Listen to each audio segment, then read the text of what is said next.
दोस्तों, इस प्ले की खासियत ये है कि यह विलियम शेक्सपियर के प्ले को टक्कर दे सकता है अपने प्लॉट, कैरेक्टर्स के साइकोलॉजिकल कॉम्प्लेक्स सिचुएशंस को लेकर के, इवेंट्स को लेकर के, और जिस तरह से ओवरऑल इस प्ले को बुना गया है जॉन वेबस्टर के द्वारा, वो काबिल तारीफ है। यूजीसी नेट के एग्जाम में रिपीटेडली इससे कुछ ना कुछ पूछा जाता रहता है। तो आज हम देखेंगे A to Z scene wise, act wise summary, characters analysis, और ऐसी समरी जो अभी तक आपको शायद ही यूट्यूब पर फुली देखने को मिले। Let's begin. इसको कहा जाता है रिवेंज ट्रेजिडी, जो कि जेकोबियन पीरियड की एक ट्रेजिडी है। जेकोबियन पीरियड एक ऐसा पीरियड था आपके इंग्लिश लिटरेचर में जिसको 1603 से 1625 के बीच माना जाता है, जब इंग्लैंड के राजा जेम्स फर्स्ट का शासन चल रहा था। 1603 से 1625 का जो टाइम है, इसको जेकोबियन पीरियड कहा जाता है। क्यों कहा जाता है? क्योंकि जो राजा था जेम्स फर्स्ट, उसके वक्त ये लिखी गई थी। 1616 14 में, एक्चुअली 1614 में 14 में इसको इनेक्ट किया गया स्टेज पे, और 1623 में इसको पब्लिश किया गया। रिवेंज ट्रेजिडी क्यों है? क्योंकि रिवेंज ट्रेजिडी एक ऐसी ट्रेजिडी है जो कि रोमन एक प्ले राइट हुए हैं सेनेका, जिनके द्वारा इसको एक तरह से इन्वेंट किया गया, मान के चलिए, और बाद में इसको इन्हेंस किया गया इंग्लिश लिटरेचर में, खास तौर पर विलियम शेक्सपियर के द्वारा। और शेक्सपियर के बाद जो नंबर आता है तो दैट इज जॉन वेबस्टर। क्यों रिवेंज कहा जाता है, थोड़ा उस पर भी डिस्कस कर लेते हैं। ये एक ऐसी ट्रेजिडी होती है जिसमें अक्सर मर्डर्स बहुत ज़्यादा हुआ करते हैं। शुरुआत किसी एक मर्डर से होती है और उसका बदला लेने के लिए कई सारे मल्टीपल मर्डर्स होने लगते हैं, क्योंकि एक के बदले के चक्कर में कई सारे मारे जाते हैं। ऐसा होता है अक्सर। पर्सनल रिवेंज अक्सर प्रोटैगनिस्ट ढूंढने की कोशिश करता है, अपनी भावनाओं को वो एक तरह से कह सकते हैं कि बदला लेना चाहता है, अपनी भावनाओं को संतुष्ट करना चाहता होता है। तो प्रोटैगनिस्ट खास तौर पे ऐसा करने की कोशिश करता है, और बहुत ज़्यादा ट्रेजिक और वायलेंस एक्टिविटीज़ हुआ करती हैं रिवेंज ट्रेजिडीज़ में। ये खासियत है। विलियम शेक्सपियर से भी आगे निकल गया जॉन वेबस्टर इस मामले में। दूसरा इसमें एक टर्म और मैंने जोड़ा हुआ है, that is theatre of darkness. ये जो है, ये बिलोंग करती है थिएटर ऑफ डार्कनेस। ये भी एक नया टर्म है। ये क्यों है? क्योंकि आप जेकोबियन अगर एलिजाबेथन ड्रामा को देखेंगे तो उसमें थोड़ी सी मोरलिटी देखने को मिलती थी, थोड़ा सा कुछ ना कुछ रहा करता था। लेकिन जो बाद में जेकोबियन प्लेज आए, इनमें क्या हुआ कि और ज़्यादा प्लेस डार्क होते चले गए। उनमें आप देखेंगे कि मोरलिटी गायब हो गई पूरी तरह से। करप्शन बहुत ज़्यादा देखने को मिला, वायलेंस बहुत ज़्यादा देखने को मिला, और जो पतन था ह्यूमन वैल्यूज़ का, वो बहुत ज़्यादा देखने को मिला। तो सारी चीज़ें डार्क होती चली गई, पहले के मुकाबले और ज़्यादा डार्कर होती चली गई। उन प्लेस को थिएटर ऑफ डार्कनेस कहा जाता है। सोर्स की बात कर ली जाए तो द पैलेस ऑफ प्लेजर एक वर्क है, उससे इसकी कहानी मिलती जुलती है। वहां से बोरो किया है जॉन वेबस्टर ने अपनी इस कहानी को, जो कि फ्रेंच है originally. The palace of pleasure theme की बात करें तो करप्शन, पेट्रियार्कल डोमिनेशन, इंसेक्सुअस इंक्लिनेशन, जो कि भाई बहन के बीच इंग्लिश लिटरेचर में कुछ दिखाया जाता है। जैसे आप देखेंगे the God of small things में भी ऐसा एक थीम देखने को मिलती है। डिके ऑफ मोरालिटी खत्म हो चुकी है, वेंजेंस बदला लेना ही लेना है, क्रूअलिटी एकदम क्रूअल है, किसी से कोई प्यार नहीं है, कोई भावना नहीं है, मारना है तो मारना है, जो भी सिचुएशन है। बहुत सारे मर्डर्स, दगाबाजी, गिल्ट वर्सेस रिडेम्पशन, ये सारे इसमें थीम्स आपको देखने को मिलते हैं। प्लेस सेट कहाँ है? इटली में। माल्फी एक शहर है इटली का, और वहीं की ये एक तरह से डचेस हुआ करती हैं। जैसे आप मेल में कहेंगे जो ड्यूक हुआ करता है, रूलर हुआ करता है एक शहर का, और फीमेल में डचेस कहते हैं। तो ये था इस टाइटल और इंट्रोडक्शन। कैरेक्टर्स को देख लेते हैं। टिट्यूलर कैरेक्टर हैं डचेस। अपने पोर्ट्रेयल की वजह से पूरे इंग्लिश ड्रामा में जो फीमेल कैरेक्टर्स हैं उनमें ये लीड हैं, क्योंकि जिस तरह से लिखा है जॉन वेबस्टर ने तो काबिल तारीफ है। प्ले में सारे के सारे कैरेक्टर्स बहुत अजीब हैं, लेकिन शी स्टैंड्स अपार्ट, क्योंकि इनके अंदर जो क्वालिटी है, स्वीटनेस, सिंप्लिसिटी, इनोसेंस, ऑनेस्टी, ये किसी भी कैरेक्टर में देखने को नहीं मिलती। इवन जिनसे ये प्यार करती हैं, एंटोनियो, वो भी इनकी कंपैरिजन का कहीं भी नहीं है। काफ़ी चार्मिंग पर्सनैलिटी है। इनका प्यार जो है एंटोनियो के प्रति, वही इनकी डेथ के लिए ज़िम्मेदार बनता है। एंटोनियो जो कि इनका खजांची होता है, स्टुअर्ट का मतलब होता है खजांची, कोषाध्यक्ष, हिंदी में बोलें तो कोषाध्यक्ष। क्लर्क की पोस्ट होती है जो कि पैसे का लेन-देन, ये सब पूरा हिसाब रखता है। मुनीम जिसको कह सकते हो आप। काफ़ी पैसिव कैरेक्टर है, लेकिन कुछ क्वालिटीज़ इसमें हैं ऐसी, जिससे डचेस इससे प्यार करने लगती है और शादी कर लेती है। और वैसे तो इंटेलिजेंट, सिंपल हैं, लेकिन थोड़े डरपोक भी होते हैं, पूरी कोशिश भी करते हैं। बट ओवरऑल डचेस के प्रति वफ़ादार हैं, लॉयल हैं, और यही लॉयल्टी, वफ़ादारी भी इनकी मिस्टेकन डेट जो कि बसोला के द्वारा होती है, उसके लिए ये ज़िम्मेदार खुद ही हो जाते हैं। द कार्डिनल, ये क्या होता है? ये एक्चुअली यह एक रिलीजियस पोस्ट होती है। इसका ओरिजिनल नाम पूरे प्ले में कहीं भी नहीं है।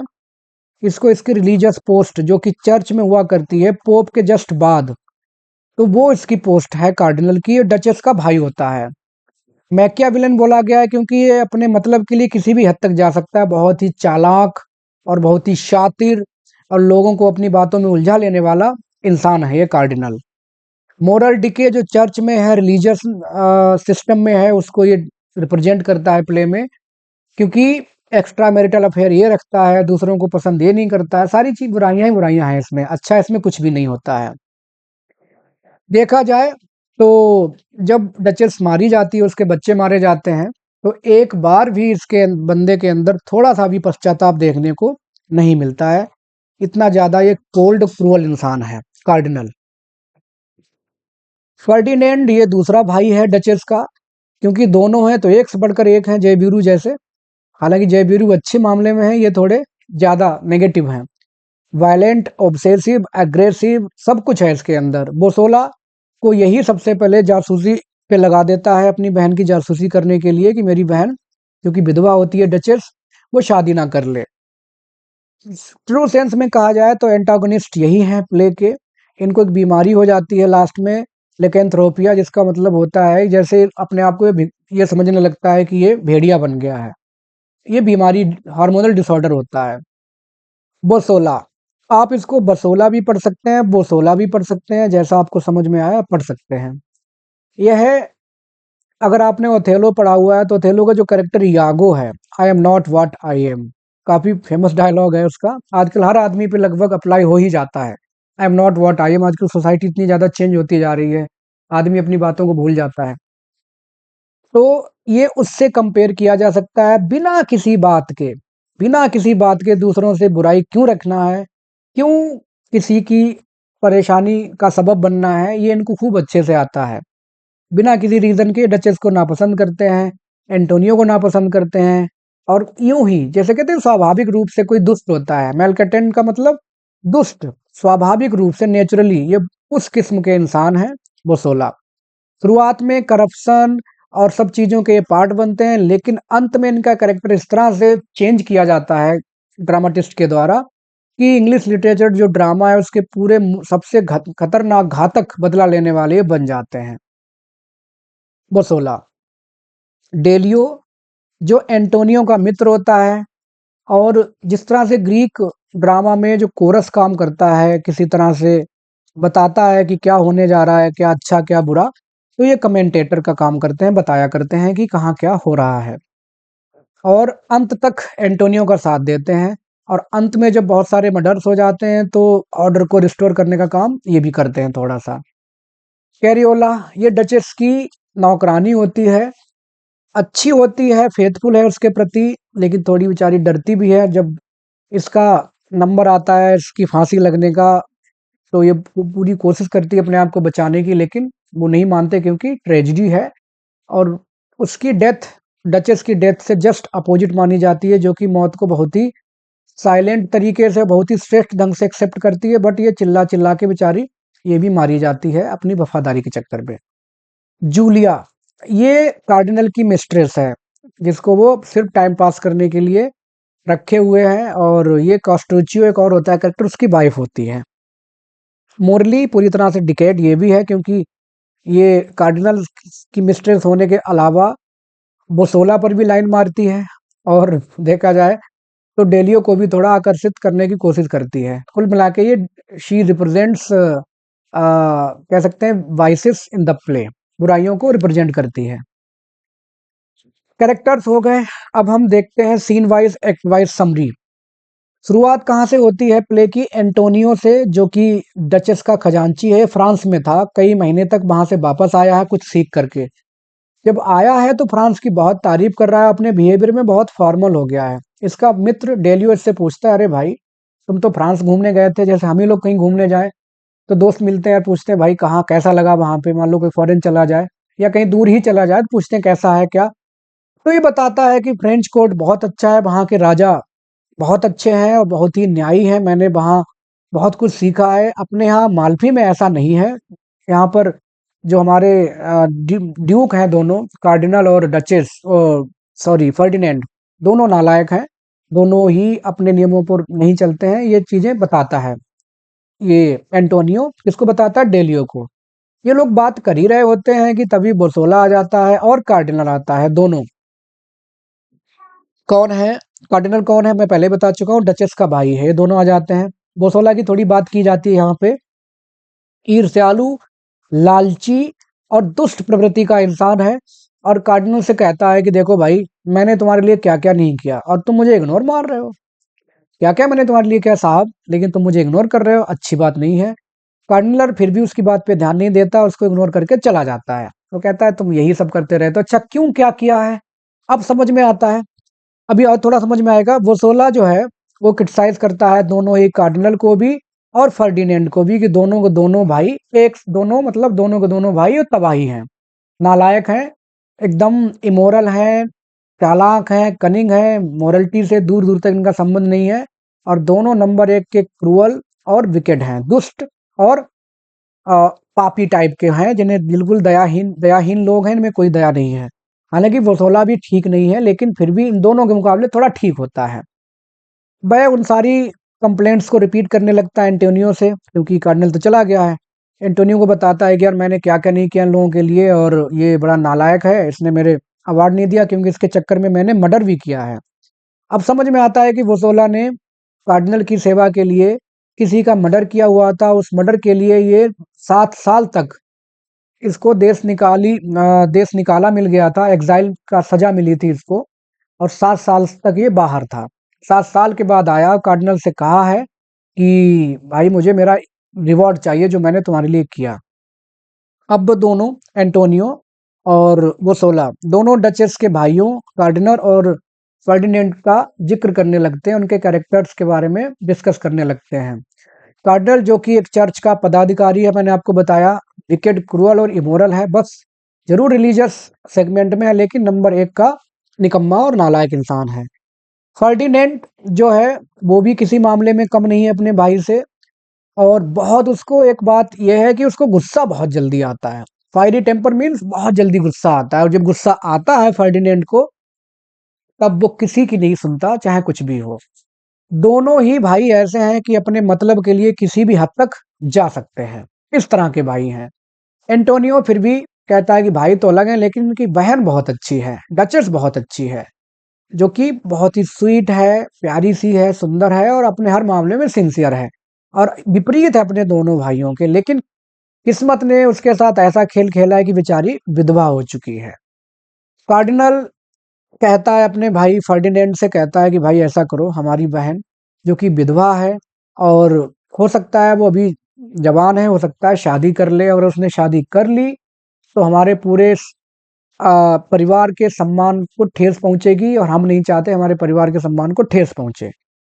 खानदानी जो हमारी एक इज्जत बनी हुई है उसको वो मिट्टी में मिला सकती है, क्योंकि जैकोबियन पीरियड में रीमैरिज का कॉन्सेप्ट नहीं रहा होगा, और ये नहीं चाहते इनकी बहन रीमैरिज करे, क्योंकि इसको एक सोशल स्टिग्मा के तौर पे देखा जाता था, सामाजिक दब्बे के तौर पे देखा जाता था रीमैरिज को। तो कार्डिनल अपने भाई को सलाह देता है कि बुसोला को ही उसका जासूस बना देते हैं। जैसे ही वो कहीं किसी के प्यार में पड़ती हुई दिखाई देगी या कुछ होगा तो हमें ये बता देगा, जिससे कि हम उसकी दोबारा होने वाली शादी या करने जिसकी इच्छा हो सकती है उसको हम रोक लेंगे।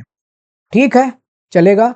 क्योंकि दोनों डाइजेस्ट नहीं कर सकते उनकी बहन दोबारा शादी करें। वो जाते हैं अपनी बहन को समझाते हैं, देख बहन सब कुछ ठीक है, लेकिन दोबारा शादी का मत सोचना। अगर तुमने सोचा तो डेफिनेटली तुम्हें वो सजा भुगतने को मिलेगी जिसकी तुम सोच भी नहीं सकती हो। डायर कॉन्सिक्वेंसेस, ऐसे हालात तुम्हें झेलने पड़ सकते हैं कि तुम इमेजिन भी नहीं कर सकती हो। दोनों ही उसको धमकाते हैं और धमकाने के बाद चले जाते हैं, क्योंकि उनको अपने सम्मान से बढ़कर कुछ नहीं लगता। हालांकि नालायक दोनों नंबर एक के हैं, बट सम्मान से कुछ ज्यादा नहीं है। जब वो चले जाते हैं तब हमें पता चलता है कि डचेस को पहले से ही प्यार हो चुका है। प्यार किससे हो चुका है? एंटोनियो से, खजांची से। अब देखिए, डचेस जो कि एक रूलर है एक प्रांत की, उसको प्यार किससे हुआ है? एक कैशियर से, जो खजांची है एंटोनियो। तो कुल मिला के लेवल के बहुत नीचे जाकर के उसने प्यार कर बैठी है। ना केवल प्यार कर बैठी है, बल्कि उसने डिसाइड भी कर लिया है कि वो शादी करेगी। तो जो स्टीरियोटाइप था रीमैरिज ना करने का, उसको तोड़ने का वो विचार कर चुकी है। इस मामले में देखा जाए तो फेमिनिस्ट टाइप का ये काम करने जा रही है, जो आजकल बहुत सारे नियम फेमिनिज्म में आ गए हैं कि ये क्यों नहीं कर सकते, वो क्यों नहीं कर सकते, करने चाहिए। अब इसके अलावा उसने अपनी मेड कैरियोला को भी बता दिया है कि मैं एंटोनियो से प्यार करती हूँ और ऐसे ऐसे मैं उससे शादी करने वाली हूँ। एक फर्स्ट जो खत्म होता है तो उसमें ये डचेस एंटोनियो से शादी कर लेती है कैरियोला की प्रेजेंस में, भगवान को साक्षी मानते हुए। तो एक्ट फर्स्ट में ही शादी हो जाती है। ऐसा काम ये कर बैठती है जिस काम के लिए इसके भाई जस्ट अभी मना करके गए हैं कि बहन देख, शादी नहीं कर सकती तू, कुछ भी करना, शादी करी तो definitely we will punish you and you will face the dire consequences. ऐसे हालात, ऐसे नतीजे तुम्हें देखने को मिलेंगे, बर्दाश्त करने पड़ेंगे कि तुम समझ ही जाओ, जो जो कह धमकी देकर गए होंगे वो लोग। अब एक्ट सेकंड की शुरुआत होती है। थोड़ा सा फनी वेंटर होता है कॉस्ट्रोचियो और बोसोला के बीच में। कॉस्ट्रोचियो कौन है? मैंने आपको बताया था, जो कार्डिनर की मिस्ट्रेस है जूलिया, उसका ये पति होता है। डचेस की शादी पहले ही हो चुकी है, पिछले एक्ट पे हमने भी देखा। बोसोला को लगता है कि डचेस प्रेग्नेंट हो गई है, क्योंकि प्रेगनेंसी ऐसी चीज है भाई, छिपाई नहीं जा सकती। तो वो उसको लगता है कि प्रेग्नेंट हो गई है, लेकिन पता कैसे करे, क्योंकि जासूस तो यही है। और उधर वो, इसे ये नहीं पता होता कि शादी किससे हुई है। शादी नहीं हुई है तो प्रेग्नेंट कैसे हो गई, और हो गई है तो इसका कौन है, मतलब होने वाला पति या हो चुका पति। ये तमाम सवाल इसके मन में आते हैं। फिर ये पता करना चाहता है, तो ये क्या करता है, ये चाल चलता है बुसोला। ये एप्रिकॉट्स लाता है, एप्रिकॉट्स खिलाता है इसको। और एप्रिकॉट्स उस समय ऐसा माना जाता था कि अगर किसी प्रेग्नेंट महिला को खिला दिए जाए तो तुरंत ही उसको लेबर पेन शुरू हो जाएगा, मतलब डिलीवरी होने के चांसेस बढ़ जाएंगे ज़्यादा से ज़्यादा। डचेस बेचारी खा जाती है, बहुत ही इनोसेंट है, उसे नहीं पता, बहुत ही ग्रीडली खाती है। ऐसा होता है कि जब महिलाएं प्रेग्नेंट होती हैं, तो मैंने देखा, क्योंकि मेरे खुद दो बच्चे हैं, तो मैंने देखा है कि जब प्रेगनेंसी होती है तो बहुत सारी चीज़ों को खाने की इच्छा करती है। ऑटोमेटिक हार्मोनल चेंजेस होते हैं बॉडी में, बायोलॉजिकल चेंजेस भी कुछ होते हैं।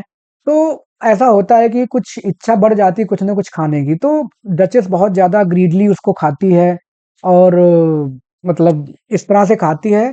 खाने के बाद तुरंत ही वो बीमार हो जाती है। बीमार हो जाती है, बोसोला समझ जाता है, कन्विंस हो जाता है कि ये प्रेग्नेंट है। और बीमार नहीं होती, डायरेक्ट लेबर पेन में चली जाती है, बच्चे की डिलीवरी होने वाली है।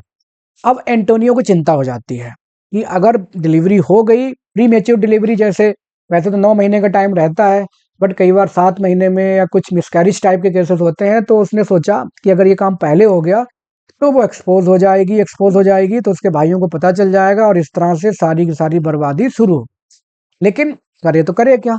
अब डेलियो उसका दोस्त उसको एडवाइस करता है कि ऐसा करो, तुम सबको बता दो कि वोसोला ने उसको जहर दे दिया है, डचेस को, और कुछ ऐसा खिला दिया है कि वो जहर दे दिया है जिसका हम इलाज करा रहे हैं और वो ठीक हो रही है। लोगों को पता नहीं चलेगा कि वो डिलीवरी या लेबर पेन में है, चाइल्ड बर्थ को छिपाने के लिए। अगले सीन में हम देखते हैं कि एंटोनियो ने एक कहानी बनाई है कि वो चाइल्ड बर्थ को छिपाएगा, सबको नहीं बताएगा। वो कहता है सबसे, जो नौकर चाकर है सबसे कहता है कि डचेस की बहुत ही मूल्यवान ज्वेलरी जो है खो गई है।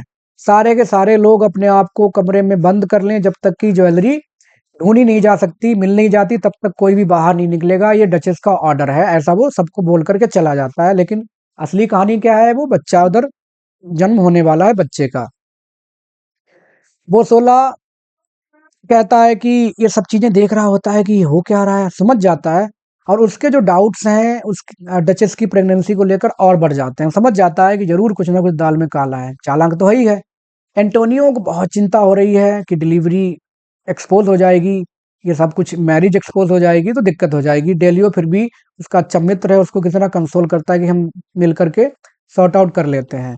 तभी कैरियोला आती है, डचेस की नौकरानी, वो आकर के बताती है कि मुबारक हो, पापा बन गए हो, तुम्हारे एक बेटे का जन्म हुआ है और तुम पापा बन गए हो, ऐसा आकर के वो डेलियो के सामने एंटोनियो को बता देती है। तो इस तरह से बच्चे का जन्म हो चुका है। एंटोनियो तुरंत चला जाता है एक कुंडली बनवाने, हॉरोस्कोप बनवाने बच्चे के लिए। और सीन थर्ड में हम देखते हैं कि हर कोई अपने आप को चैम्बर में सबने बंद कर लिया, क्योंकि बताया गया है कि ज्वेलरी खो गई है डचेस की। बसोला को बच्चे के रोने की आवाज आती है, वो लालटेन लेकर के आ जाता है देखने डचेस के चैम्बर के पास, चेक करने की बच्चा हुआ कि नहीं हुआ, आवाज आई कि नहीं आई। एंटोनियो उसको देख लेता है, वो कहता है कि तुम यहाँ क्यों घूम रहे हो, सारे के सारे लोग बंद हैं चैम्बर में, सबको बोला गया है, तुम क्यों यहाँ घूम रहे हो। तो बरसोला उस बहुत ही थोड़ा धृष्टता से जवाब देता है, गुस्से में जवाब देता है कि क्या मैं बाहर नहीं निकल सकता, मैं अपनी प्रेयर करने आया हूँ। रात के वक्त में सन्नाटा रहता है तो बहुत अच्छा मेडिटेशन होता है, और तुम क्यों रोक रहे हो मुझे, तुम कौन हो, तुम्हारी क्या औकात, ऐसे वैसे कह के एंटोनियो कहता है कि तुमने उसको जहर दे दिया डचेस को, और तुम देखना तुम्हारी क्या हालात हालात किए जाए तुम्हारे। बरसोला कहता है कि नहीं, मैंने तो कोई जहर नहीं दिया है, मैं तो बस एप्रिकॉट्स दिए हैं और ऐसा कुछ नहीं किया, और तुम्हारी क्या हिम्मत है। एंटोनियो कहता है इसके मुंह लगने का कोई फायदा नहीं है, वो चला जाता है वहां गुस्से में। लेकिन गुस्से में जाते जाते अचानक से जो हॉरोस्कोप होता है जिसको बनवा के ला रहा होता है, वो गिर जाता है उसके हाथ से वहीं। जैसे आप देखेंगे कि ऐसे टाइम पे चीजें हो जाती हैं, जैसे ओथेलो में रूमाल गिर जाता है और वो उठा लेती है, सीलिया क्या नाम रहता है उसका, यागो की वाइफ का, वो ले जाकर उसको दे देती है। जो भी है नाम, हो सकता है मैं गलत बोल दिया हूँ। तो बोसोला उसको उठा लेता है हॉरोस्कोप को। उठाने के बाद उसको समझ में आ जाता है ये तो डचेस के बच्चे का हॉरोस्कोप है, और वो समझ जाता है कि डचेस ने बच्चे को जन्म दिया। लेकिन अभी भी बोसोला को ये नहीं पता है कि पिता कौन है। हालांकि उसको एंटोनियो पे शक है, लेकिन बिना किसी प्रूफ के वो बता नहीं सकता कार्डिनल और फर्डिनेंड को कि तुम्हारी बहन ने शादी कर ली है, उसको बच्चे का जन्म हुआ है। अब ये न्यूज वो रोम में भेजना चाहता है। रोम में कहाँ, जहां पर ये दोनों रह रहे होते हैं, फर्डिनेंड और कार्डिनल, कि बताता हूँ कॉस्टियोचियो को अगले दिन ही भेजूंगा कि ऐसा ऐसा हुआ है। अब एक सेकंड का जो सीन है, रोम में शिफ्ट हो जाता है, जहां पर जूलिया आई है, कॉस्टियोचियो की पत्नी, कहाँ आई है, कार्डिनल से मिलने। क्योंकि दोनों के बीच में एक इलिशट या एक्स्ट्रा मैरिटल अफेयर टाइप चल रहा होता है।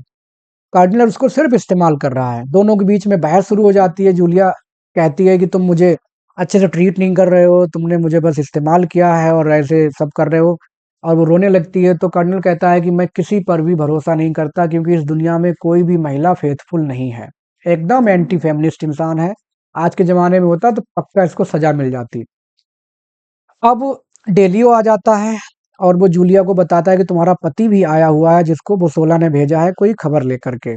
जूलिया डर जाती है, उसको उसको लगता है कि वो पकड़ी जाएगी रंगे हाथों इससे मिलते हुए, तो वो वहां से चली जाती है। ये भी पता चलता है डेलियो को कि कोई लेटर आया हुआ है फर्डिनेंड के लिए, माल्फी से आया हुआ है। उस लेटर में बताया गया है कि बच्चे का जन्म हुआ है इसकी बहन के। और उसको पढ़ने के बाद फर्डिनेंड बहुत ज्यादा गुस्से में है कि ऐसा कैसे हो गया, मैंने तो रीमैरिज के लिए मना किया था, तो बिना मैरिज के बच्चा, और या कैसे कैसे तमाम बातें वो सोचने लगता है अपनी बहन के बारे में। डेलियो को इस बात का डर है कि एंटोनियो को किसी ने धोखा दे दिया है, जिससे ये बात यहाँ तक लेटर में लिख करके भेज दी है। डेलियो को नहीं पता कि वसोला कर रहा है। और वो ये भी जानता है कि एंटोनियो बहुत बड़ी कीमत चुकाने वाला है डचेस से शादी करने की। जो सीन फिफ्थ है उसमें फर्डिनेंड को दिखाया जाता है बहुत ही ज्यादा गुस्से में, और वो बहुत सारे सपने देखता है, इमेजिन करता है कि कैसे कोई मेरी बहन के साथ सोया होगा, कैसे उसने ऐसे तमाम बातें मेक लव लेकर के, मतलब वो बहुत ज्यादा बुरा बुरा अपनी बहन के बारे में गुस्से में सोच रहा है। कार्डिनल अपना गुस्सा इसको अपने भाई को कहता है, भाई कंट्रोल कर ले, देखते हैं क्या करते हैं। और मैं तो चाहता हूं कि मैं ऐसा कुछ कर पाता, तुरंत पूरा का पूरा महल उसके ऊपर मैं गिरा देता, वो वहीं कुचल के मर जाती। बहुत गुस्सा आ रहा है दोनों को। और ना केवल उसने खुद की बल्कि हमारे पूरे खानदान की इज्जत मिट्टी में मिला दी है। ऐसे कैसे उसने कर दिया? कार्डिनल भी अपने गुस्से को कंट्रोल नहीं कर पा रहा है, हालांकि फर्डिनेंड से कहता है गुस्से में कंट्रोल रखो, लेकिन करे तो करे क्या? वो चाहता है, देखता है कि कैसे हमारा जो राजसी ब्लड है उसको कैसे किसी ने इसने दूषित कर दिया। बहुत घिनौना काम किया है इसने। वो चाहता है डचेस को टुकड़ों टुकड़ों में बांट देगा गुस्से में। बहुत सारी दोनों भाई मिलकर के अपनी बहन के बारे में प्लानिंग कर रहे हैं, कैसे क्या क्या करें। और ये भी सोचते हैं कि हु इज दैट बास्टर्ड जिसने उसको सेड्यूस कर लिया, कौन है वो बास्टर्ड? आप जानते हैं हिंदी में। कार्डिनल एडवाइस करता है फर्डिनेंड को, भाई कुछ दिन तक सब्र रख लो, जब तक मैं सोच नहीं लेता हूं कि उसको सजा कैसे दी जाएगी। मैं तरीके सोचता हूँ। दोनों ही आपस में विचार कर रहे हैं कि हम उनको दोनों, उसको और उसके जो भी विगेटर है उसके बच्चे का, दोनों को एक गड्ढे में जलते हुए कोयले में जला देंगे, जिंदा जला देंगे, उसके ऊपर ढक्कन रख देंगे, जिससे वहां वहां का धुआं निकल करके भी आसमान की तरफ या स्वर्ग की तरफ ना जा पाए। उनकी आत्माएं तो स्वर्ग में कभी नहीं जाएंगी, यहाँ तक कि उनकी जलने का धुआं भी हम स्वर्ग में नहीं जाने देंगे। इतनी नफरत है दोनों को, अपनी बहन से, उसके पति से, जो भी हो, इनको भी पता नहीं है कौन।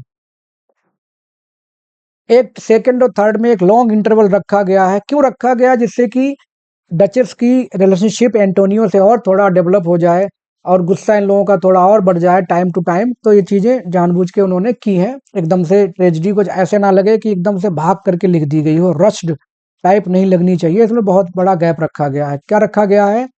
एक बच्चा तो हुआ ही था, इसके अलावा डचेस के दो बच्चे और हो गए हैं। और अब दो बच्चे हो गए हैं तो पूरे माल्फी में खबर फैल गई है कि डचेस के बच्चे हो गए हैं, लेकिन पति कौन है ये अभी तक किसी को नहीं पता है। फर्डिनेंड आ चुका है यहाँ माल्फी में, डचेस के कोर्ट में, बहुत गुस्से में है और जानना चाह रहा है कि आखिर कहानी क्या है। लेकिन मजेदार बात यह है कि एंटोनियो का नाम अभी भी छिपा हुआ है मैटर में। किसी को नहीं पता कि एंटोनियो ही उसका पति है। पीपल डचेस के बारे में तमाम बातें करने लगते हैं, उसको ट्रम्पेट मतलब बेश्या टाइप ये सब बोलते हैं कि बेकार है, ऐसे वैसे। लेकिन एंटोनियो अभी भी छिपा हुआ है। फर्डिनेंड आता है डचेस से मिलने और कहता है कि बहन ऐसा कर, तू शादी कर ले, सिर्फ ये जानने के लिए कि इसकी इच्छा क्या है। वो कहती है कि नहीं भैया, मैं शादी नहीं कर सकती, मैं तो अपने परिवार के सम्मान के खातिर शादी नहीं कर सकती, लेकिन अगर तुम चाहते ही हो कि ऐसा हो जाए, क्योंकि मेरे बारे में बहुत सारी बातें हो रही हैं समाज में ये सब, तो मैं कर सकती हूँ शादी, अगर तुम चाहो तो। हालांकि ये एक और कैरेक्टर है जिसको मैंने यहाँ पे थोड़ा सा छोड़ दिया है, पेस्कारा पढ़ेंगे, उसका ये नाम सजेस्ट करता है कि उससे तुम शादी कर लो। ये भी कोई रूलर होता है बगल के किसी प्रांत का। तो वो कहती नहीं, उससे मैं नहीं करूंगी, वो बहुत ही लालची और बड़ा वैसा इंसान है, तुम कोई अच्छा ढूंढ दोगे तो मैं कर लूंगी शादी। फर्डिनेंड कहता है कि नहीं, जो भी बातें तुम्हारे बारे में हो रही हैं मुझे पूरा भरोसा है तुम्हारे कैरेक्टर पर। डचेस कहती है कि ठीक है, मन में सोचती है कि चलो कम से कम उसे थोड़ी राहत मिल जाती है। फर्डिनेंड और बोसोला की मीटिंग होती है। फर्डिनेंड बहुत गुस्सा होता है, बोसोला से कहता है कि तू ये बता, तुझे मैंने ये जासूसी पे रखा था, लेकिन 3 बच्चे हो गए हैं और तू अभी तक यही नहीं पता कर पाया है कि इसका पति कौन है, 3 बच्चे किससे हुए हैं। बहुत गुस्सा होता है। फिर कहता चल छोड़, तू जो एक चाबी है, नकली चाबी डचेस के चैम्बर की, मुझे ला के दे। और बोसोला से वो चाबी ले लेता है, लेकिन बताता नहीं है बोसोला को कि मैंने चाबी ली क्यों है। अब अगले सीन में फर्डिनेंड अपने आप में उस चाबी के सहारे पहुंच जाता है, डचेस के बेड चैम्बर में अपने आप को छिपा लेता है।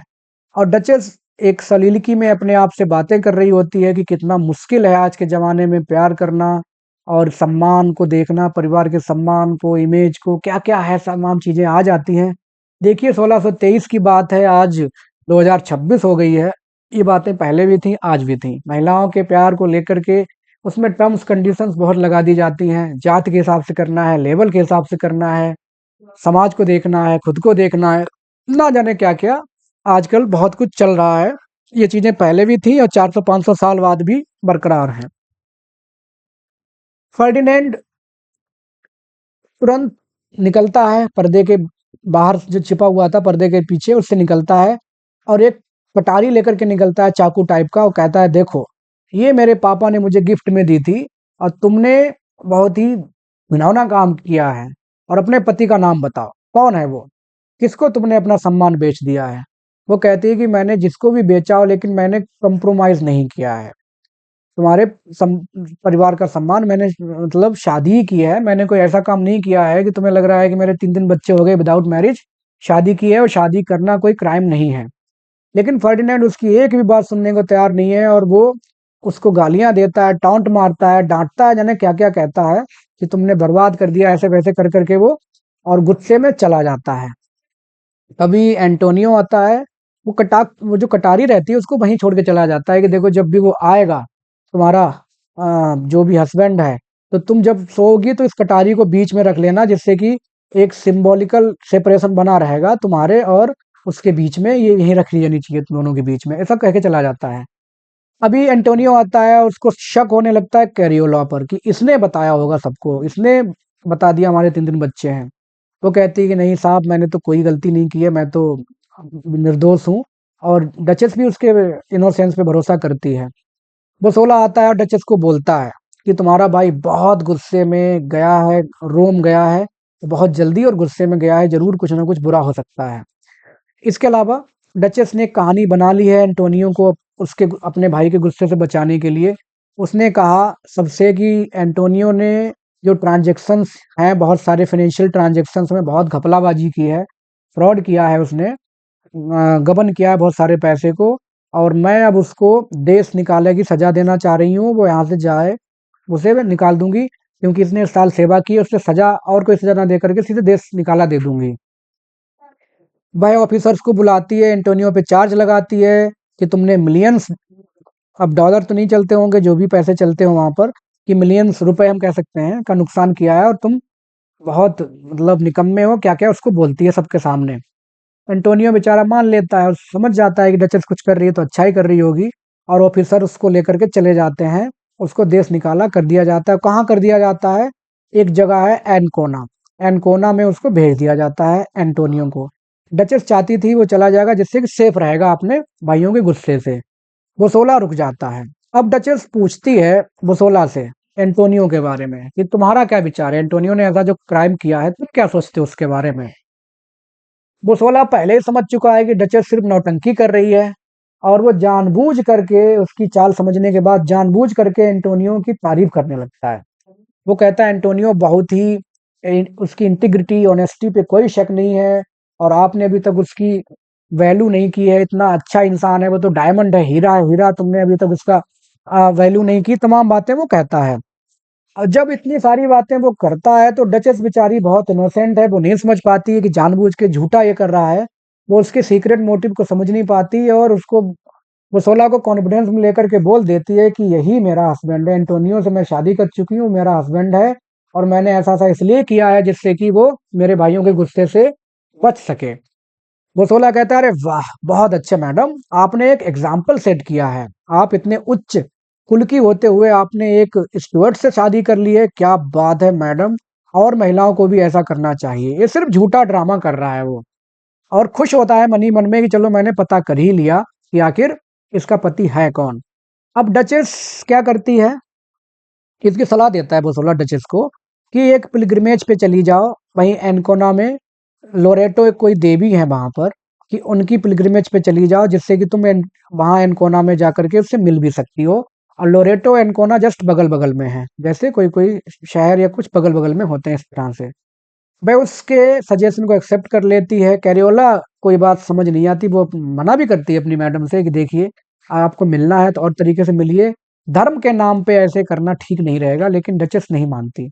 अब एक सलीलकी में बुसोला अपने आप को कहता है कि बेकार का मैं काम कर रहा हूँ, मुझे ये जासूसी गिरी ये सब करना अच्छा नहीं लगता, लेकिन चलो कोई नहीं, प्रमोशन के लिए पैसे के लिए मैं कर रहा हूँ, जो भी है जैसे भी है। बुसोला तुरंत रोम के लिए निकलता है और जाता है, उन दोनों भाइयों को बता देता है फर्डिनेंड कार्डिनल को, एंटोनियो है तुम्हारा जीजा, एंटोनियो ने तुम्हारी बहन से शादी कर ली है। फर्डिनेंड को कभी ये अंदाजा ही नहीं था कि एंटोनियो उसकी बहन के साथ शादी कर सकता है, या उसकी बहन एंटोनियो से शादी कर सकती है। ये तो बहुत ही ऐसा मैच है जिसको वो सोच भी नहीं सकता था। कार्डिनल भी अपना प्लान करता है कि एनकोना में गई है, कोई बात नहीं, मैं वहां के शासक से बात करके दोनों को ही, डचेस एंटोनियो उनके बच्चों को वहां से मैं बैनिश करवा दूंगा, निकाल दूंगा, क्योंकि मेरा इन्फ्लुएंस है। वो उनकी सारी प्रॉपर्टी को जब्त कर लेते हैं। पोप उसको जब्त कर लेता है क्योंकि कार्डिनल के कहने से, क्योंकि कार्डिनल पोप का जस्ट सेकंड पोस्ट है। और इस तरह से डचेस, कैरियोला और ये एंटोनियो, उसके तीनों बच्चों को एनकोना से भी निकाल करके बाहर कर दिया जाता है।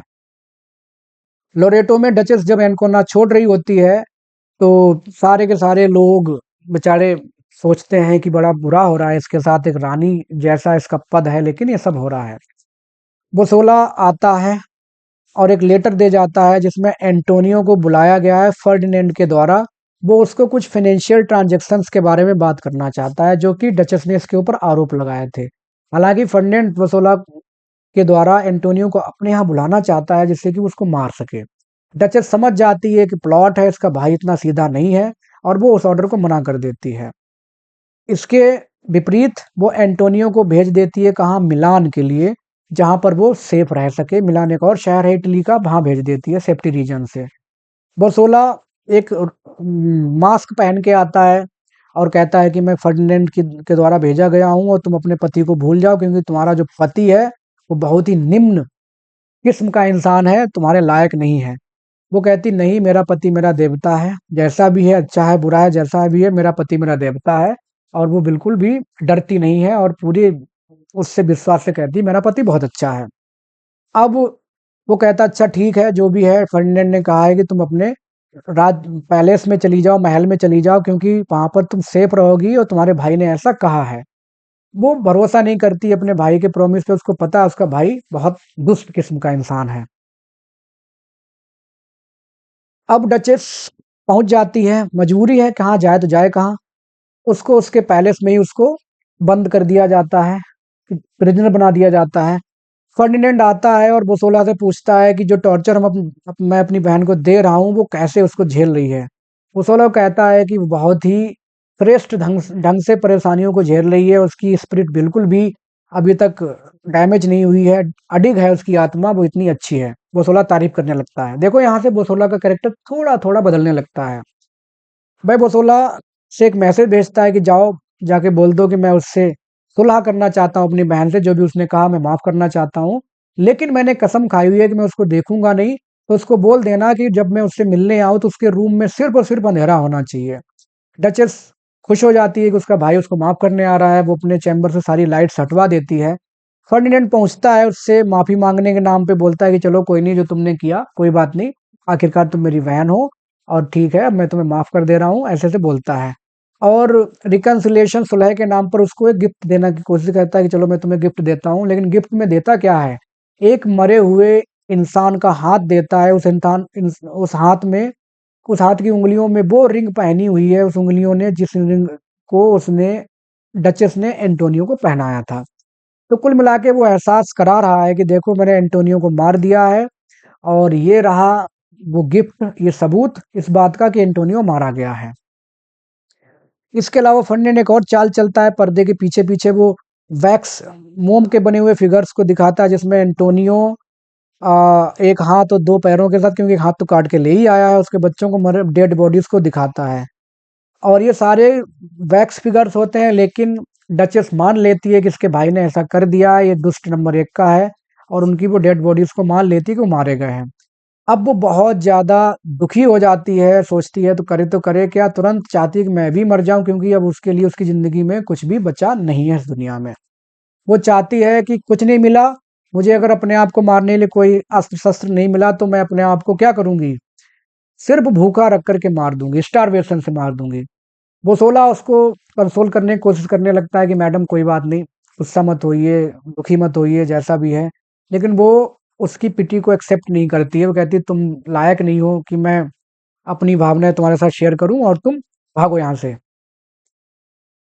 अब वह जो उसका भाई है, ही मतलब यहाँ पे कौन है, फर्डिनेंड, पागलों का एक ग्रुप भेजता है कि जिससे कि अपनी बहन को पागल कर सके। और वो पागल लोग जाते हैं और बहुत बुरी तरह से चिल्लाते हैं, वहां जाकर के पूरी कोशिश करते हैं, लेकिन वो उसकी बहन बिल्कुल भी उन पागलों के एक्टिंग पर, उनके चिल्लाने पर, चीखने पर कोई ध्यान नहीं देती है। उनकी सारी की सारी चीखें इनफेक्टिव रह जाती हैं, ऐसा लगता है कि यूजलेस हैं। अब वो कैरियोला से आकर के कहती है कि ऐसा करो, तुम ही मुझे कुछ और ज़्यादा दुखी कहानियाँ सुनाओ, जिससे कि जैसे नहीं कहते हैं कि लोहा लोहे को काटता है टाइप, तो तुम जब सुनाओगी कुछ ऐसी दुख की कहानियाँ तो मेरा दुख थोड़ा कम हो जाएगा। वो 16 डिस्गाइज दूसरे रूप में आता है, एक ओल्ड मैन के रूप में, और आकर के उससे कहता है कि देखो तुम्हारे भाई ने ऑर्डर दिया है कि मैं तुम्हारी कब्र बना दूं, जिंदा कब्र। लेकिन वो डरती बिल्कुल नहीं है, वो कहती है कोई बात नहीं, तुम्हें जो करना है तुम करो। अब तुम इतने दिन से तुम लोग मुझे टॉर्चर कर रहे हो, तरह तरह के सब कुछ कर रहे हो, मैं चाहती हूँ कि तुम जो कर रहे हो, जो तुम प्लान से बातें कर रहे हो, उनको एक्शन में कर दो। मतलब मैं चाहती हूँ तुम एक्शन करो, मुझे मार दो, तुम्हें मारना है तो मार ही दो, बहुत हो गया तुम्हारा टॉर्चर। तभी जल्लाद आ जाते हैं, एग्जीक्यूशनर्स, और वो आ जाते हैं, और बसोला कहता है कि देखो ये जो जल्लाद भेजे गए हैं, ये देखिए बसोला यहाँ पे अभी भी दूसरे बेस में है। वो कहता है कि ये जल्लाद तुम्हारे भाई के द्वारा भेजे गए तुम्हारे लिए गिफ्ट हैं। तो वो कहती है कि और तुम्हें ये सब फांसी लगा देंगे, तुम्हारा गला घोट देंगे, स्ट्रैंगलिंग कर देंगे। वो कहती है कि मुझे बिल्कुल फर्क नहीं पड़ेगा कि मैं कैसे मरती हूँ। इनफैक्ट जो गिफ्ट मेरा भाई मुझे दे सकता है उसमें सबसे अच्छा गिफ्ट मौत ही है। मैं मरना ही चाहती हूँ, क्योंकि मेरे लिए जिंदगी में अब कुछ बचा नहीं है, मेरे पति मेरे बच्चे मार दिए गए हैं। और वो सोला उससे कहता है कि ठीक है। तो वो घुटनों के बल बैठ जाती है, प्रेयर करने लगती है, और उसको ये लोग फांसी लगा देते हैं। उसके बाद उसकी नौकरानी कैरियोला को भी फांसी लगा देते हैं। बहुत चिल्लाती चीखती है, माफी मांगती है, दया की भीख मांगती है, लेकिन वो लोग नहीं मानते, और एक एक करके बन के बच्चों को भी मार दिया जाता है। अब जब सब मर जाते हैं तो फर्डिनेंड आता है और आकर के देखता है बच्चों को, और अपनी बहन को देखता है, तो वो बहुत ज्यादा प्रभावित हो जाता है उसकी डेड बॉडी देख करके, उसके चेहरे को देख करके, और कहता है कि कवर हर फेस, माइन आइज डैजल, उसका चेहरा कवर कर दो, मेरी आंखें चौंधिया रही हैं क्योंकि शी डाइड टू यंग। जो इंसेस्चुअस की बात की गई है इस प्ले में, वो यही बात की गई है कि वो अपनी बहन के प्रति सेक्सुअल फीलिंग्स रखता था, ऐसा कहते हैं क्रिटिक्स। हम लोग इतना क्या बोले, लेकिन वो कहता है ऐसा। और वो कहता है बोसोला से कि तू इतना दुष्ट इंसान है, तुझे दया दिखानी चाहिए थी, मैंने बोल भी दिया था गुस्से में, तो तूने ऐसा क्यों किया, ये सब बोसोला को ही जिम्मेदार ठहराने लगता है। और कहता है कि मुझे कोई ऐसी पास कोई ऐसी वजह नहीं थी कि मैंने इतना गुस्से में काम किया, अपनी बहन उसके बच्चों को मरवा दिया, सब कुछ कहता है, और वो बोसोला से नफरत करने लगता है। तभी बोसोला कहता है कि साहब मेरा रिवॉर्ड, तुमने जो कहा मैंने कर दिया, उसको मेरा रिवॉर्ड दो। कहता रिवॉर्ड, ऊपर से उल्टा माफी मांगो क्योंकि तुमने मर्डर किया हुआ है। अब देखिए बोसोला को वो बेवकूफ बनाने लगता है। बोसोला कहता है कि बेटा देख लो, भले ही तुम मेरे बॉस हो, लेकिन अगर मैं अपनी पे आ गया तो एक्सपोज कर दूंगा सबके सामने कि तुमने ही अपनी बहन का मर्डर करवाया है। फर्डिनेंड को फर्क नहीं पड़ता है, कहता है मुझे फर्क नहीं पड़ता है, तुम्हें जो करना है करो। वो गुस्से में वहां से चला जाता है। बोसोला को ये कहते हैं बेटा तू निकल ले यहाँ से, कहीं जाके छिप जा कहीं, क्योंकि तूने बहुत जघन्य अपराध किया है, और अगर तुम दोबारा यहाँ मिल गए तो मैं तुम्हें फांसी दिलवा दूंगा। बोसोला को भी लगने लगता है कि उसने गलत किया है, बेकार में ही इसके चक्कर में आकर के मैंने डचेस को, उसके बच्चों को मार दिया। अब इसी समय डचेस की सांसें चल रही होती है, पूरी तरह से मरी नहीं है। बोसोला की नज़र डचेस पे पड़ती है कि अभी भी थोड़ी सी जिंदा है। ये लगभग हर प्ले में होता है, आप रोमियो रोमियो जूलियट में देख लो, एंटनी क्लियोपेट्रा में देख लो, तो लगता है कि ये थोड़ा सा बचा हुआ है। तो सांसें बची हुई हैं। बोसोला उसको तुरंत पहुंचता है, उसको बताता है कि तुम्हारे पति और बच्चे सब जीवित हैं, और ऐसा ये सब तुम्हारे भाई की चाल थी, ऐसा तुम्हारे भाई की वजह से मैंने ये सब किया। बेचारी मरते मरते उसके मुंह से एक ही शब्द आता है, निकलता है, दैट इज मर्सी, और वो मर जाती है। बोसोला का कॉन्सेंस ऐसा लगता है, उसको कचोटने लगता है कि करे उसने क्यों ऐसा कर दिया, अब क्या वो करे। उसकी आंखों में आंसू हो जाते हैं। वो एक बॉलीवुड मूवीज की तरह, जैसे हीरोइन की डेड बॉडी को लेकर हीरो चलते हैं, उसकी डेड बॉडी को लेकर के चलता है, और एक उसकी नौकरानी को दे देता है इसका प्रॉपर फ्यूनरल कर देना, और वहां मिलान के लिए चल देता है कि एंटोनियो से जाकर के माफी मांगेगा, उसको सारी बातें बताएगा, जो भी हुआ उसको माफ कर दे। मिलान में अब सीन एक्ट 5 जो है वो मिलान का है। मिलान में एंटोनियो डेलियो बात कर रहे होते हैं। एंटोनियो चाहता है कि वो जाकर के डचेस के भाइयों से मिले, उनसे माफी मांग ले, और डेलियो कहता है कि ये गलती मत करना, अगर तुम गए तो मारे जाओगे, क्योंकि दोनों बहुत दुष्ट हैं। वो चाहता है अपने साले साहब के पास जाए, माफी मांग ले, लेकिन डेलियो मना करता है।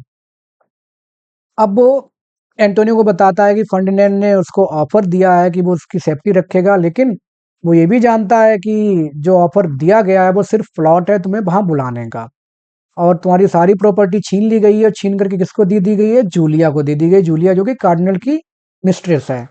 फर्डिनेंड ऑलरेडी मिलान में आ चुका है, बहुत गुस्से में है और फुल ऑफ वेंजेंस, प्रतिशोध की भावना से जल रहा है कि कब एंटोनियो मिल जाए, कब उसको मार दें।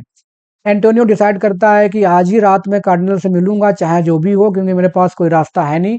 मैं चाहता हूँ कि मेरे बच्चे जीवित रहें, मैं मारा जाऊं तो कोई बात नहीं। अब जो सेकंड सीन में उसमें फर्डिनेंड दिखाया जाता है पूरी तरह से पागल हो चुका है, रिमोर्स और गिल्ट में, पश्चाताप, खेद की भावना से, क्योंकि उसने अपनी बहन और उसके बच्चों को मरवा दिया। उसे वो सोचता रहता है लगातार, और उसका गिल्ट इतना ज़्यादा उस पर हावी हो जाता है कि उसको बीमारी हो जाती है, दैट इज़ लिकैंथ्रोपिया, जिसमें उसको लगने लगता है कि वो भेड़िया हो गया है और रात में जा जाके कब्रिस्तान में कब्रों को खोदने लगता है। बहुत ही स्ट्रेंजियल बिहेव करता है। लोग पूछते हैं, एक डॉक्टर पूछता है कार्डिनल से कि हुआ क्या है इसको, तो कर्नल बोल देता है कि हमारे खानदान में एक महिला मारी गई थी, जो उसका मर्डर किया कर दिया गया था, उसकी आत्मा इस पे आ गई है जिसकी वजह से ऐसा करने लगा है। बोसोला भी आता है। अब कार्डिनल से एक मीटिंग करता है, पूछता है, लेकिन कार्डिनल ऐसे बिहेव करता है जैसे उसको पता ही नहीं हुआ क्या है। उसको वो ऐसे दिखाता है जैसे कि उसकी बहन बच्चे सब जीवित हैं, कुछ नहीं जानता है। इसके अलावा वो बोसोला के बदले हुए व्यवहार को, काउंटेनेंस मतलब उसका जो चेहरा है, उसके व्यवहार को देख करके बहुत ज़्यादा परेशान हो जाता है। उसको लगता है बोसोला को हुआ क्या है। फिर कहता है अच्छा ठीक है, मैं तुम्हें प्रमोशन दे दूंगा, लेकिन एक काम और है, एक काम और कर दो। वो काम क्या है? एंटोनियो को मार देना। ये नहीं कहता कि उसको भी मार देना, ये कहता है एंटोनियो को मार देना, क्योंकि मैं अपनी बहन के लिए दूसरा अच्छा हस्बैंड या अच्छा वो ढूंढना चाहता हूँ।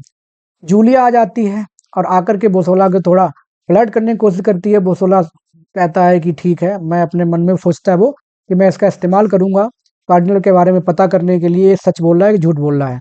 वो कहता है जाओ कार्डिनल से पता करके आओ उसकी दुख का कारण क्या है। कार्डिनल के पास कार्डिनल इधर ऑर्डर कर देता है सारे नौकरों को कि कोई भी फर्डिनेंड से बात नहीं करेगा, क्योंकि इसको डर है कि फर्डिनेंड गुस्से में या पागलपन में कहीं बता ना दे कि हमने अपनी बहन को मरवा दिया, उसके बच्चों को मरवा दिया। जूलिया आ जाती है, जो कि बोसोला के द्वारा भेजी गई है कार्डिनल के पास, और वो पूछती है कि तुम ये दुखी क्यों हो, तुमने बताया नहीं, प्रिय क्या प्रॉब्लम है। कार्डिनल पहले बताने से मना कर देता है, लेकिन ये बहुत पूछती है, बार बार पूछती है। तो कहता है कि अगर तुमने जान लिया तो वास्तव में बहुत पछताओगी तुम, लेकिन वो नहीं मानती। बोसोला सुन लेता है पर्दे के पीछे कि इसने तो बता दिया जूलिया को क्या क्या कहानी है, इसने अपनी बहन बर्बाद दी। ये तो पता तो है ही है बोसोला को, लेकिन अब ये पता चल गया है कि कार्डिनल भी जानता है। जूलिया को बहुत शौक लगता है, वो सरप्राइज है, अरे तुमने ऐसा कर दिया ये, लेकिन कोई बात नहीं, मैं इसको सीक्रेट रखूंगी। कार्डिनल कहता है अच्छा ठीक है, सीक्रेट रखोगी तो कसम खाओ। कसम खाने के नाम पे वो बाइबल की बुक देता है कि इसमें हाथ रख के कसम खाओ, इसको चूम के कसम खाओ बाइबल को। उस बाइबल की बुक उससे किस करवाता है, उसी पे वो जहर लगा देता है।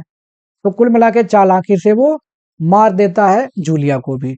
वो 16 आता है थोड़ी देर बाद उससे, उससे अपना रिवॉर्ड मांगता है कि मेरा रिवॉर्ड क्या कहाँ है। वो उससे कहता है तुम जाओ, मैंने तुमसे कहा था कि एंटोनियो को मार दो और जूलिया की डेड बॉडी को कहीं जाकर के इसको डिस्पोज ऑफ कर दो, क्योंकि ये प्लेग से मर गई है।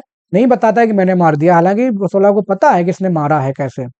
अब बोसोला सोचता है कि जब ये इतने चालाक, इतने ज़्यादा होशियार हैं, तो मुझे बहुत ही सावधानी से काम करना चाहिए।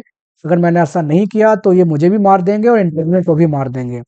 अब वो सोचता है कि मैं इन सबको सजा दिलाऊंगा, मैं इन सबको सजा दूंगा, दिलाऊंगा क्या, दूंगा। तो ये रिवेंज ट्रेजेडी जो है, वो रिवेंज बोसोला लेने की कोशिश करता है कि अब मैं सबको एक एक करके मारूंगा, क्योंकि ये बहुत दुष्ट है। नफरत करने लगता है वो कार्डिनल और फर्डिनेंड से। जो तीसरा सीन है वो डेलियो एंटोनियो के बीच में बातचीत का है। एंटोनियो एकदम अभी भी अडिग है कि उसे जाना ही जाना है कार्डिनल के पास, जो भी हो मैं जाऊंगा, सुलह की भीख मांगूंगा, माफी की भीख मांगूंगा, मर्सी की मुझे माफ कर दो, जैसा है जो भी होगा।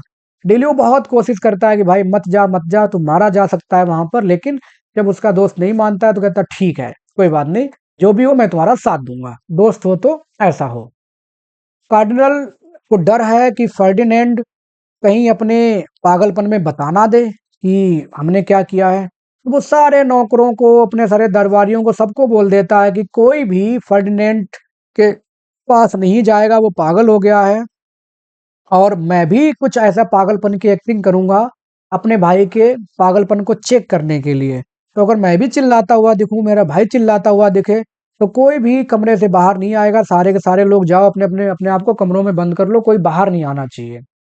और एक्चुअली वो ऐसा कर क्यों रहा है? वो ऐसा कर रहा है जिससे कि जूलिया की डेड बॉडी को डिस्पोज ऑफ किया जा सके, कोई देख भी ना पाए, ऐसा वो इसलिए कर रहा है। अब वो अपने आप से बात कर रहा होता है और कि मैं अब पूरा काम हो जाएगा तो मैं बसोला को भी मार दूंगा, और जैसा भी हो जाए बसोला इस बात को सुन लेता है। बसोला जब सुन लेता है तो कहता है कि अरे अब तो मेरा भी नंबर आने वाला है, तो अब वो, क्योंकि मन तो पहले ही बना चुका है, लेकिन अब और ज्यादा अपने आप को मजबूत कर लेता है कि मुझे सबसे पहले कि मैं कार्डिनल को ही मार दूं, मुझे बदला लेना है उन मौतों का जो मैंने की है इन सब के कहने से।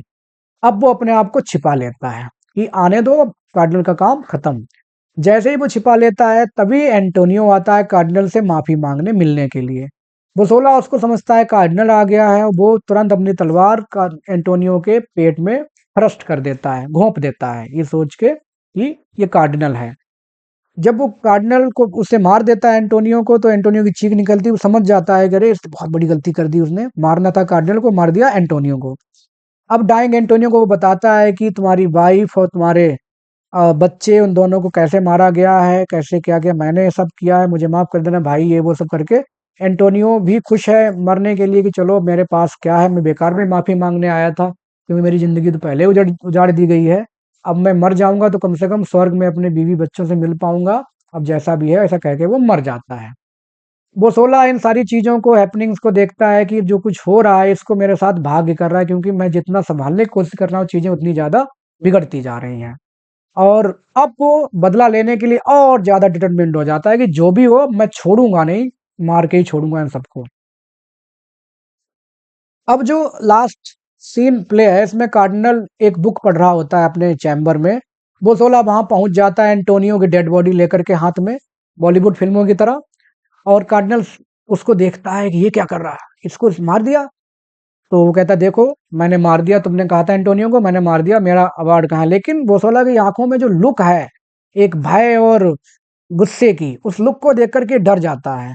बोसोला उससे कहता है कि मार तो दिया लेकिन अब मुझे तुमसे कोई अवार्ड नहीं चाहिए, अब मैं तुम्हें मारने आया हूँ बेटा। I I am here to kill you, I am here to avenge all the deaths I have done in the service of yours order. तो अब वो चिल्लाने लगता है कार्डिनल, अरे बचाओ बचाओ बचाओ। और मुसलस कहता है कि मैं तुम्हें अपना प्रॉपर्टी दे दूंगा, अपना ये दे दूंगा वो दे दूंगा, मुझे माफ कर दो, मुझे मत मारना, सब कुछ कहता है। लेकिन मुसला कहता है मुझे कुछ नहीं चाहिए, I need nothing except except revenge, मुझे सिवाय बदले के कुछ नहीं चाहिए।